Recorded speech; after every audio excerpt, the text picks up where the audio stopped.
My name is Fahad. I'm an engineer at Credal, and I'm going to be going over the Snowflake integration that we're building out here. So before we jump into that, let's talk about the issue. So say you're a non-technical person that needs some insights from Snowflake. Now, say this is business insights.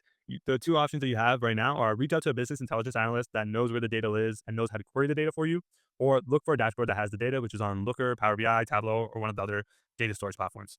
Now, the third solution that we're building out is using agents on Credal, which can query data from Snowflake. So querying data is difficult because, hey, we have all of these rows that we don't care about, but we can use Snowflake views and Code Interpreter and a few other smart solutions to figure out how to actually get that data from Snowflake. So let's send out a chat right now while we go through some examples. We can ask the question, what was the March 2025 revenue for one of our customers? And it's able to create a Snowflake query that can get the data and return to us whatever the result was.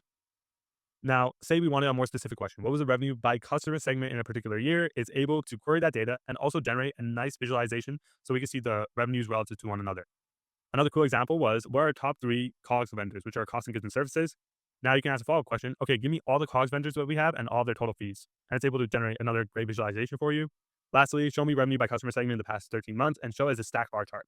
Now it's able to summarize your results, which are for each customer segment, it shows how revenue varied between those 13 months.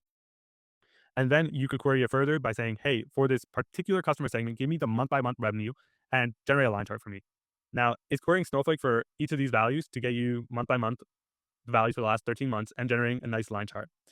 Now, a cool question that I've seen is, what customer had the second largest increase in month over month net revenue from February to March?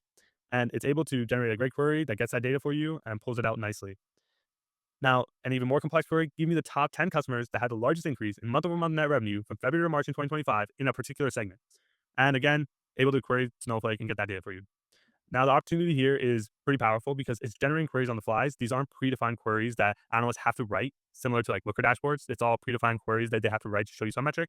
Over here, it's able to generate queries based on the table schema that you provide to get you whatever insights that you want.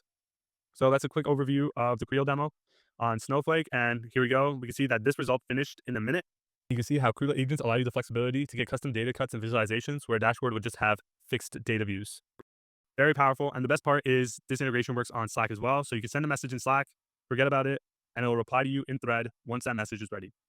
I know a lot of you might be wondering, is this just a proof of concept or is this something we can build out today? Of course, this is something you can build out today. You can go to docs.credal.ai and follow the instructions here to set up your Snowflake integration, including security on what tables Credal can access. Usually we just want read access on certain tables that you want to query from, along with the query approaches, which are either query templates or Snowflake views, and testing your solution to see what works best. Again, here's an example of a query that I ran. So give me all the Jira ticket IDs and dates, and that's just from the table we were showing before. And it was able to show, here's all our Jira tickets, here are our dates, and here's a nice visualization for you. So I hope this helps. If you guys have any questions, you can reach out at support@credal.ai.